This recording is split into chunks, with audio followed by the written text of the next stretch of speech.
Welcome to Madasaling Pinoy, your prayer partner. Ngayon po ay Sabado ng ika-24 na linggo sa karaniwang panahon. Ang mabuting balita ng Panginoon ayon kay San Lucas. Noong panahong iyon, dating ang mga taong nanggagaling sa mga bayan-bayan at lumalapit kay Jesus. Nang natitipon na ang napakaraming tao, isinalaysay niya ang talinhagang ito. May isang taong lumabas para maghasik ng binhi. Sa kanyang paghahasik, may binhing nalaglag sa daan at nayapakan, at ang mga ito'y tinuka ng mga ibon. May nalaglag sa kabatuhan at pagtubo ay natuyo dahil sa kawalan ng halumigmig. May nalaglag naman sa dawagan. Lumugo ang dawag at ininis ang mga binhing tumubo. Ang iba'y nalaglag sa matabang lupa, tumubo at namunga ng tig-100 butil. At malakas niyang idinugtong. Makinig ang may pandinig.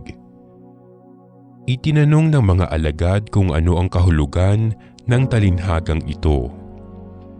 Sumagot si Jesus, "Sa inyo'y ipinagkaloob na malaman ang mga lihim tungkol sa paghahari ng Diyos, ngunit sa iba'y sa pamamagitan ng mga talinhaga, upang tumingin man sila'y hindi makakita at makinig man sila'y di makaunawa."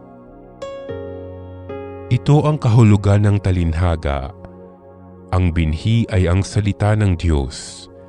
Ang mga binhing nalaglag sa tabi ng daan ay ang mga nakinig. Ngunit dumating ang Diablo at inalis sa kanilang puso ang salita upang hindi sila manalig at maligtas.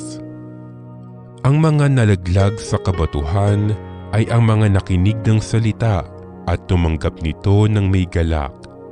Ngunit hindi ito tumimo sa kanilang puso. Naniwala silang sandali, subalit sa panahon ng pagsubok ay tumitiwalag agad. Ang mga nahasik naman sa dawagan ay ang mga nakinig, ngunit ng malaon ay nadaig ng mga alalahanin sa buhay at ng pagkahumaling sa kayamanan at kalayawan, kaya't hindi nahinog ang kanilang mga bunga.